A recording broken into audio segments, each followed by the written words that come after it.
예, 우리 데살로니가 전서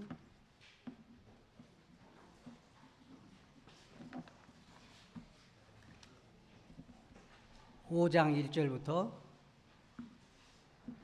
3절까지 보겠습니다.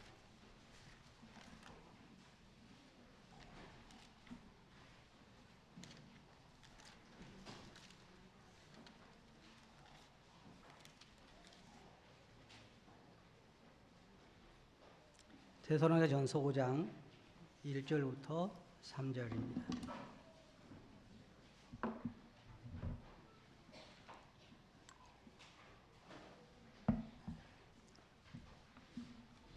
찾으셨어요?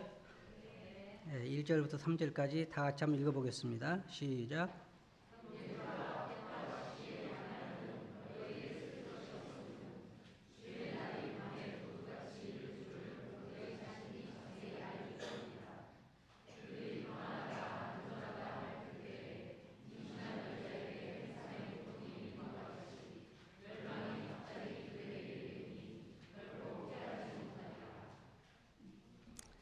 데살로니가 후서 한번 보겠습니다. 후서 2장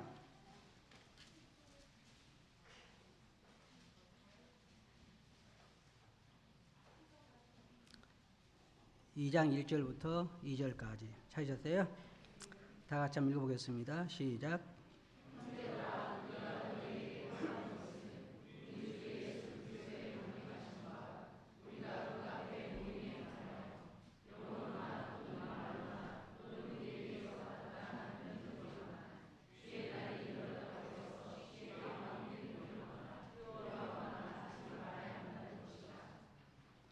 네, 감사합니다.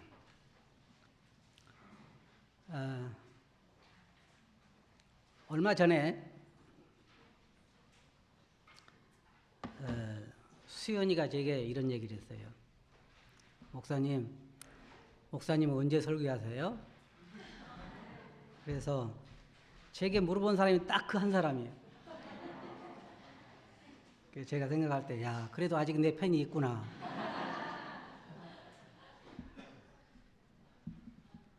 오늘 저는 이 말씀에서 주님의 오심과 그리스도인의 삶이라고 하는 주제를 가지고 말씀을 드리기를 원합니다.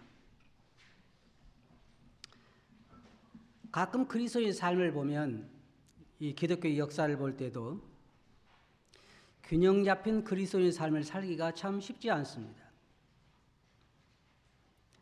이 사도 바울이 쓴 이 편지를 봐도 전서에서는 주님의 오심이 임박한 것에 대해서 기록하고 있는가 하면 후서에서는 주님의 오심이 임박했다고 해서 쉬이 동요하거나 삶의 균형을 잃는 일이 없도록 하라고 공고하고 있는 것입니다.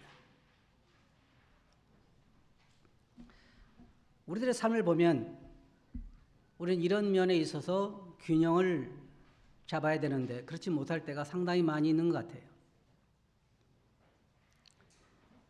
제가 저번에 설교할 때 우리 주님의 경고라고 하는 주제를 가지고 말씀을 드렸었죠. 기억하세요? 네. 그 설교가 끝나고 나서 무슨 광고를 했냐면 땅 사는 광고를 했어요. 맞아요? 안 맞아요? 아직 잘 이해가 안 되세요?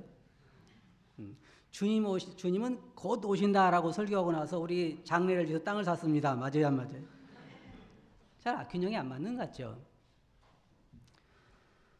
그리스도인 삶을 보면 어떻게 보면 바로 이런 거예요. 한편으로는 주님이 내일 혹은 오늘 오실 수도 있다고 하는 그런 자세를 가지고 사는가 하면 또 한편으로는 우리 시대에 안 오실 수도 있는 거예요. 그리스도인 삶을 보면 그 전에 제가 아주 오래전에 싱가포르를 갔는데요. 어떤 형제들하고 같이 있게 됐냐면 보험회사에 다니는 형제하고 있게 됐어요. 저보고 물어봐요. 보험을 들었냐고 물어봐요. 그때는요, 한국에 어떤 분위기였냐면 보험을 든 사람은요, 정말 믿음이 없는 사람이에요. 여러분, 그런 시대 안 지났어요? 그런 시대 지났어요. 60년대에는 만일 누가 집을 지었다 그러면요, 그 사람은 정말 믿음이 없는 사람. 왜 그러냐면 당시에는 주님의 오심에 대한 것이 아주 강조되고 있었기 때문에 주님이 곧바로 오실 수도 있었던 것이죠. 주님께서 우리가 성경에 보면 여러 군데서 경고를 하셨어요. 저번에 제가 말씀드린 것처럼 요한복음 14장에 보면 주님 뭐라고 말씀하셨냐면 내가 너희를 위하여 처소를 예배하러 가노니 가서 처소가 예배되면 다시 너희에게 와서 내가 너희를 나에게 영접하여 나 있는 곳에 너희도 있게 하리라 라고 말씀하셨는데, 여러분 한번 입장을 바꾸는 생각해 보세요. 예수님께서 여러분을 앉혀놓고 내가 지금 가는데 가서 처소가 예배되면 와서 너희를 데리고 갈게, 그리고 말씀하셨단 말이에요. 그리고 얼마 지나지 않아서 주님은 제자들이 보는 앞에서 산으로 올라가셨어요. 그러면 여러분 주님 생각할 때 언제 오실 것 같아요? 1000년 후에? 절대로 그렇게 생각 안 되죠. 자기 시대에 머지않아서 오실 것이라고 생각을 했습니다. 근데 요한계시록을 보면 주님께서 요한을 통해서 기록한 계시록을 보면 계시록에 주님께서 마지막 부분에 보면 3번이나 말씀하셨어요. 보라 내가 속히 오리라. 보라 내가 속히 오리라. 요한이 뭐라 그랬나요? 아멘 주 예수여 오시옵소서. 그럼 요한이 그런 환상을 봤을 때 요한은 어떻게 생각했을까요? 여러분 이제 오늘 이 집회가 끝나고 집에 가시다가 천사를 탁 만났어요. 천사가 예수님께서 이제 곧 오신다. 그럼 여러분 어떻게 하시겠어요? 언제 오실 것처럼 생각돼요? 한 500년 후에? 그렇게 생각 안 하겠죠. 주님께서 제자들에게 말씀하시기를 그날과 그때는 아무도 모르나니 오직 아버지만 아신다고 말씀하셨어요. 그것에 대해서는 말씀하지 않으셨어요. 그래서 사도 바울처럼 계시를 많이 받은 사람이 누가 있어요? 그런데 그 사도 바울도 그가 기록한 서신들 보면요, 굉장히 임박한 것으로 말하고 있어요. 때가 단축하여진 연고로 이제부터는 장가 안 간 사람은 장가가지 말고, 생각해 보세요. 나처럼 그냥 지내는 것이 좋으니라. 재물이 있는 자는 있는 것처럼 하지 말고 없는 자도 그것 때문에 마음 두지 말고, 우리 이게 때가 단축이 됐기 때문에 주님 오심이 임박했느니라 그럴 때 언제를 생각해요? 그 편지를 읽는 사람들이. 금방 오실 것처럼 생각하잖아요. 근데 놀라운 것은 구약으로부터 신약까지 모든 믿음의 선진들은 하나님이 그들에게 약속한 것이 그들 시대에 이루어질 생각하고 살았다는 거예요. 대부분 다. 그런데 이런 것 때문에 때로는 우리의 삶의 균형이 깨질 수가 있어요. 우리 교회 역사도 보면요, 한때는 뭐 때문에 사람들이 마음이 많이 흥분됐냐면 666 들어보셨어요? 베리칩. 그거 이게 그 빔 프로젝트 보여주면서 그러면 여러분 마음이 두근두근할 거예요. 아, 주님 금방 오셨구나. 이제는. 그리고 60년대는 어떤 사람이 있었냐면요, 대학교를 안 갔어요. 왜 안 갔냐면 주님이 금방 오시니까 그 대학 가면 뭐예요? 그러잖아요. 한번 생각해 보시죠. 여러분은 지금 주님이 금방 오신다 혹은 안 오신다, 어느 쪽에 가까워요? 여러분 3일 볼 때는 어느 쪽에 가까워요? 네? 네, 바로 안 오신다. 천주교에서는 아직 안 오신다고 결론을 내렸다 그러잖아요. 예수님 아직 안 오신다. 이것이 그리스도인의 삶의 문제예요. 한쪽으로 치우쳐 있는 거예요. 어떤 쪽을 보면 주님이 금방 오실 것처럼 삶의 균형이 없이 사는 그런 사람의 삶이 있는가 하면, 어떤 사람들의 삶을 보면요, 아주 우리 시대에 안 오실 것처럼 살아요. 그걸 성경은 우리들에게 경고하고 있는 거예요. 여기 보면 베드로도 우리들에게 그런 말을 했죠. 베드로가 기록한 편지를 여러분 기억해 보세요. 이 세상이 어떻게 될 줄 너희들이 아느냐라고 말하면서 뜨거운 불에 풀어지고 하늘이 큰 소리로 떠나가고 체질도 뜨거운 불에 풀어지고 이렇게 되니 너희가 어떤 사람이 돼야 마땅하뇨, 이런 얘기 들었을 때에 그들의 삶은 흔들릴 수도 있어요. 이 기독교 역사를 보면 많이 그렇게 흔들렸어요.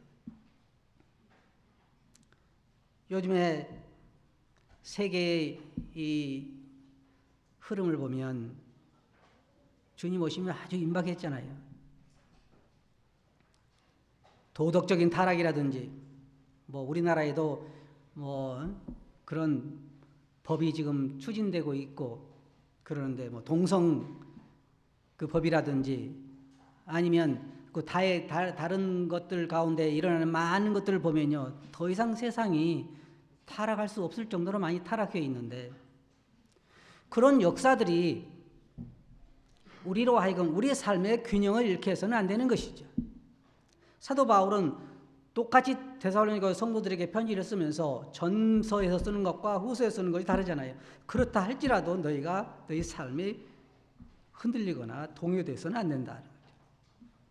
우리나라에도 그런 게 있었죠. 다미성교회인가? 그 날짜 정해놓고 예배당에 하얀 옷으로 갈아입고 승천하기 위해서 간 적이 있죠. 그 사람들이 얼마나 거기 들어갈 때 참 기대를 했겠어요. 또 어떤 나라에서는 이런 나라가 있어요. 방주를 만들어 놨다면요, 방주를. 노아 방주처럼. 그래가지고 이 세상에 다 이제 물로 잠길 것이니까 그 방주에 들어와야 산다고 해서 그거 들어간 사람이 있어요, 돈 내고. 근데 그날 문제는 이 세상에 방주가 물에 뜨지 않은 거예요. 그런 사람들이 기독교 역사에 아주 많이 있어요. 그런데 문제는 제가 오늘 여러분들이 말씀드리고 싶은 것은, 제가 한 가지 걱정하는 것은 여러분 가운데 주님 오심이 임박했다고 사는 사람이 그렇게 많은 것 같질 않아. 그 문제는 별로 걱정 안 해도 될 것 같아요. 그렇죠? 뭐 예를 들어 애들 학교에 안 보낸다든지, 아니면 대학을 안 보낸다든지, 아니면 논밭을 팔아서 이평교에 헌금한다든지, 뭐 그런 사람 걱정한 사람이 별로 없는 것 같아요. 근데 문제는 뭐가 문제냐면 너무 안일하게 주님의 오심에 대해서 잊어버리고 산 삶에 대해서 문제가 되는 것 같아요. 제가 여러분들 한 가지 물어볼게요. 주님은 오늘이라도 오실 수 있어요? 오시면 좋겠어요? 대답들 안 하잖아요. 주님이 금방 오시면 별로 안 좋아할 사람이 많이 있어요. 실제로 대화를 나눠보면, 솔직하게 이 답을 들어보면요, 조금 더 있다 오면 좋겠다 그런 사람이 있어요.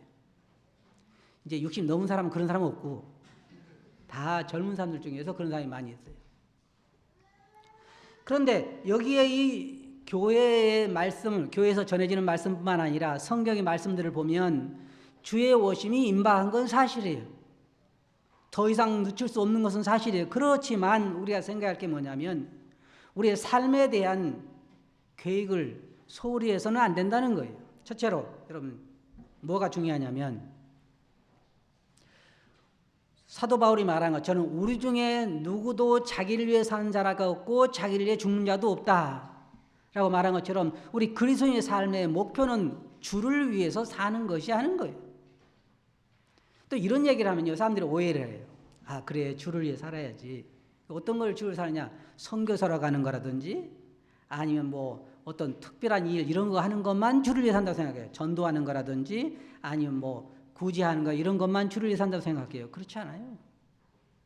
우리 모든 그리스도인의 삶 자체가 주를 위한 거예요. 목적이 그러하다고 하면. 그래서 우리는 매일의 삶에서 주를 위해 사는 거고 주 영광을 위해 사는 거예요. 그래서 뭐라고 말하고 있어요? 무엇을 하든지 마음을 다하여 주께 하듯 하고 사람에게 하듯 하지 말라.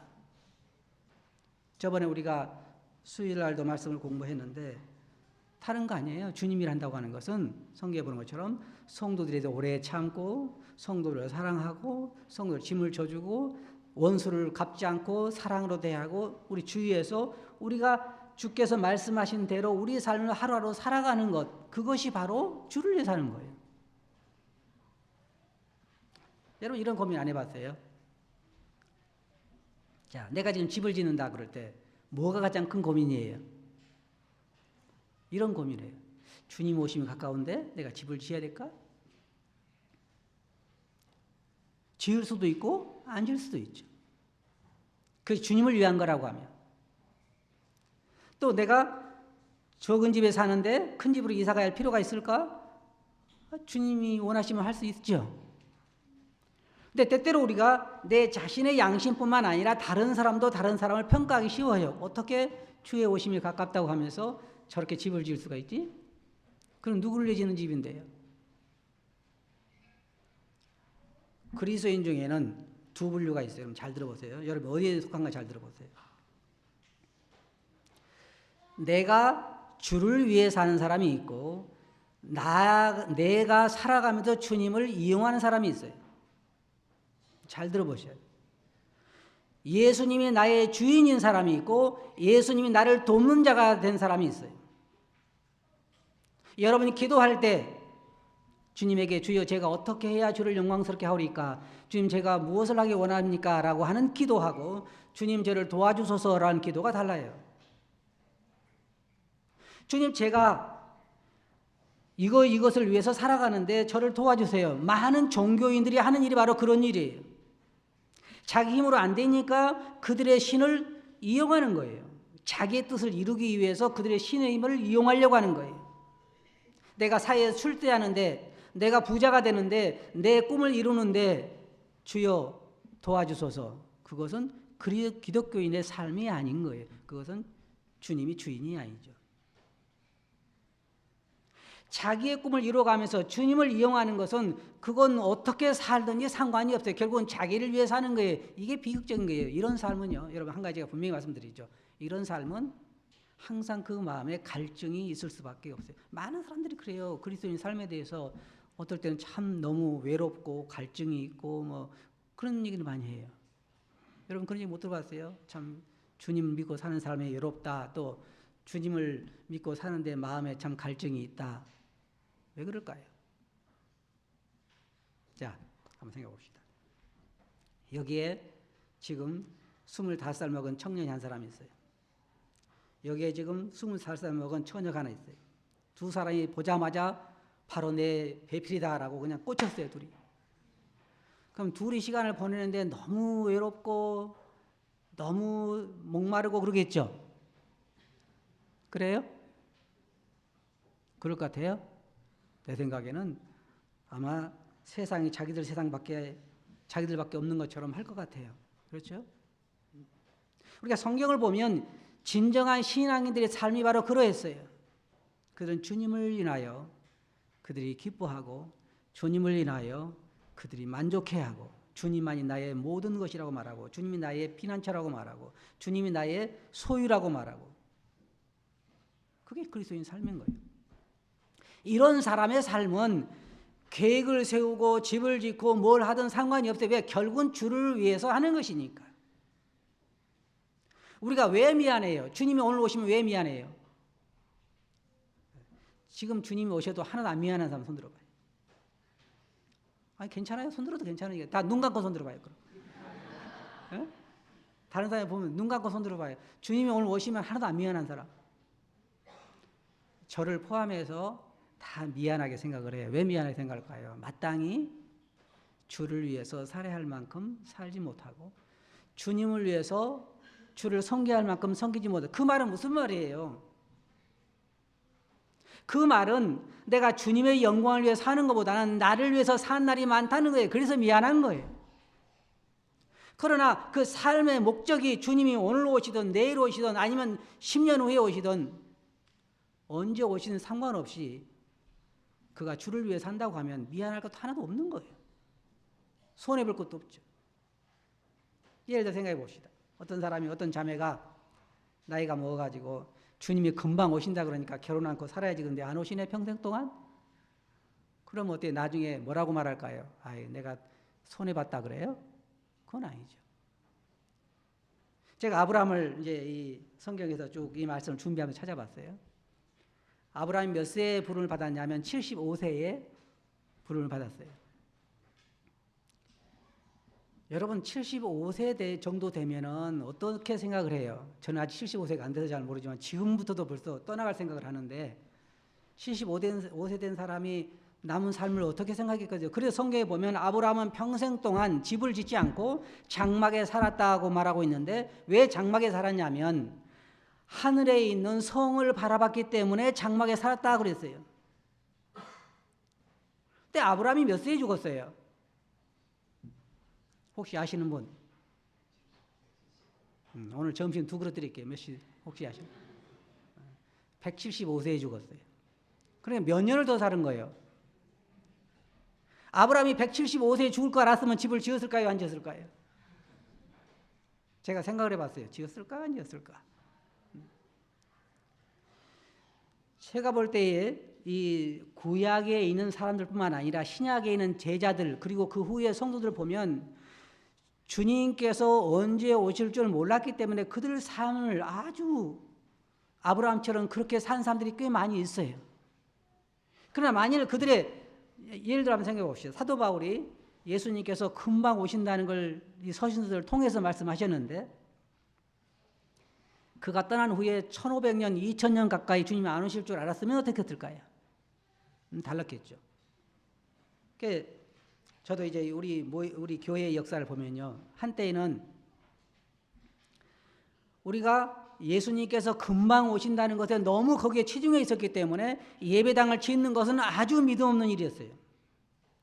그때부터 좀 균형 잡힌 삶을 살았으면은 예배당도 필요하면 지어라 그랬으면은 더 좋은데 그때만 해도 더 좋은데 싼 데다가 많이 지었을 텐데 다 사는 사람 차지하고 난 다음에야 이제 지어도 된다 그러니까 왜 그런 줄 아세요? 너무 앞서간 신앙인들이 균형 잡힌 삶을 살지 못한 거예요. 자녀들을 키우는 것도 그래요. 그러나 한 가지 분명한 것은 우리의 삶의 목적이 주님의 영광을 위한 것이어야 돼요.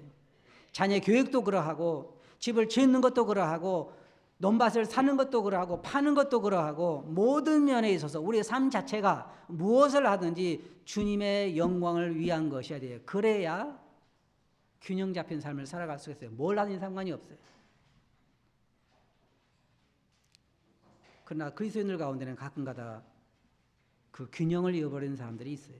저희가 이제 저 유평교회는 우리가 이제 뒤에 터를 구했는데 앞으로 주님이 원하시면 거기다가 좋은 훈련센터를 하나 설립하려고 그래요.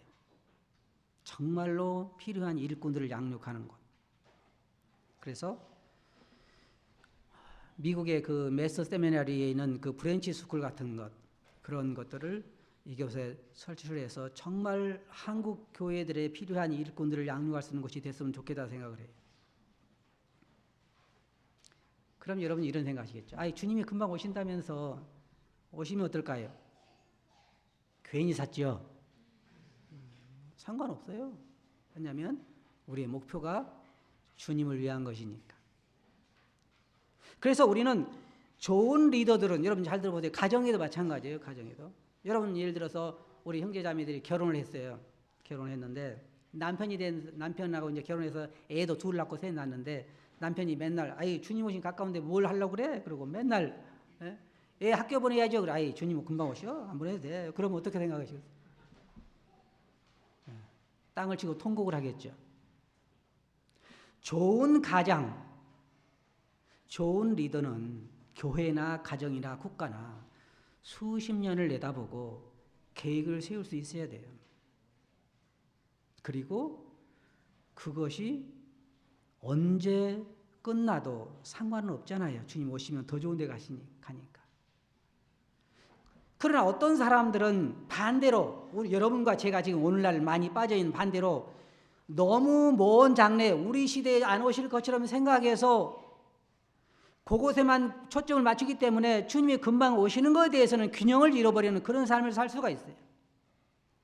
오늘에 만족하지 않으면서 오늘에 내가 충성하지 않으면서 내일 살겠다는 거예요. 사람들이 하는 일 중에 어리석은 일이 두 가지가 있어요. 하나는 뭐냐면 오늘 할 일은 언제로 미루죠? 내일로 미뤄요. 내일 할 걱정은 언제 하죠? 오늘 해요. 이상하잖아요? 내일 할 걱정 같으면 괜찮아. 60 먹은 후에 걱정도 그러다가 해. 그잖아요. 그리스도인 삶이라고 하는 것은 이 면에 균형이 있어야 돼요. 장래 일에 대한 계획도 있어야 되지만 오늘에 우리가 해야 할 일들을 주님이 금방 오시면 우리가 어떻게 될 것인가 하는 것에 대한 생각을 가지고 하루하루를 살아야 되는 거예요. 이 면의 균형을 잃어버리면 그리스도의 삶은 헛살 수밖에 없어요. 제가 알고 있는 사람 중에 두 분류의 사람이 있어요. 좋은 분들이에요. 아주 좋은 분들. 제가 한 분은 어떤 분이냐면요. 그분은 너무나 삶이 신실해요. 그래서 항상 어떻게 사냐면요. 주님이 오늘 오신다 혹은 내일까지 오실 수 있다라고 생각하고 살아요. 그러니까 삶이 어때요? 굉장히 성실하죠. 근데 이분의 단점은 뭐예요? 내일이 없는 거예요. 내일에 대한 계획이 없는 거예요. 그건 아니죠. 또 어떤 분들 보면요. 삶에 대한 계획은 잘 세워요. 근데 오늘에 대한 삶이 없는 거예요. 신앙 안에서 오늘 내가 순종하고 오늘 내가 전도하고 오늘 내가 주님께 드리고 오늘 내가 성도를 사랑하고 오늘 인내하고 오늘 할 수 있는 것은 없는 거예요. 이게 그리스도인 삶의 비극이에요. 왜? 내일은 아직 안 왔으니까. 여러분 이런 말 생각 안 나세요? 어느 식당에 갔는데 오늘은 현찰 내일은 뭐예요? 외상. 좋죠? 얼마나 신난 일이에요. 오늘은 현찰 내일은 뭐예요? 외상. 그래서 내일 또 갔어요 거기를. 가니까 읽어보니까 뭐예요? 에? 오늘은 현찰. 그러니까 항상 현찰을 내야 되는 거예요. 우리 그리스도인 삶이 바로 그러한 거예요. 오늘이 없이 내일이 이룰 수 없어요. 또 내일에 대한 계획이 없이 오늘이 있을 수가 없고 이 면의 균형을 이뤄야 된단 말이에요. 제가 드리고자 하는 말씀은 그 말씀이에요. 물론 우리가 주님 언제 올지는 잘 몰라요. 하지만 오늘 오실 수도 있고 내일 오실 수도 있어요. 제가 바라기는 내일 오셨으면 좋겠어요. 그러면 좋죠. 자, 내일 오신다고 생각해 봅시다. 그럼 여러분이 가장 먼저 할 수 있는 일이 뭐예요? 집 파는 거? 뭐 할 수 있어요? 내일 오신다 그러면. 제가 생각할 때는 가장 첫째가 여러분 주위에 있는 사람들의 영혼을 확인하는 거겠죠. 내 어머니, 나의 동생. 왜요? 그게 어때요? 안 되면 어디로 가요? 지옥 가니까. 우리는 오늘이라고 하는 동안에 할 수 있으면 주님이 내일 오실 것처럼 살아야 하는 거예요. 가장 중요한 일이 무엇인가를 알아야 하는 거예요. 우리 그리스도인 이 세상의 삶에서 가장 중요한 일은 뭐예요? 영혼들을 구원하는 일이잖아요. 영혼들을 구원하는 것. 그보다 더 중요한 일이 어디 있어요? 사업도 중에 다 중요하죠. 그렇다고 해서 내일에 대한 균형을 깨뜨려서는 안 되는 거죠. 사업에 대한 계획을 세우고 그걸 실천할 계획도 세우고 교회에 대한 비전도 세우고 그 일을 실천할 계획도 세우고 이것도 중요한 거예요. 그러나 오늘이라고 하는 것에 내가 하는 것이 없이 이 중요성이 균형을 잃어버리면 여러분 삶은 헛살 수밖에 없는 거예요. 사람은 미래에 살 수 없어요. 오늘이라고 하는 일이 없이 내일을 살 수가 없고 내일이라고 하는 일이 없이 오늘 살 수가 없는 거예요. 저는 많은 사람들을 보면서 내일에 대한 계획 없이 오늘 산 사람 본 적 있어요. 한 가지 물어봅시다. 내일의 삶에 대한 체계적인 계획 없이 오늘을 충성스럽게 산 사람 본 적 있어요? 네? 거의 없어요. 그러면 오늘을 불성실하게 살면서 장래에 대한 좋은 계획을 가지고 있는 사람 봤어요?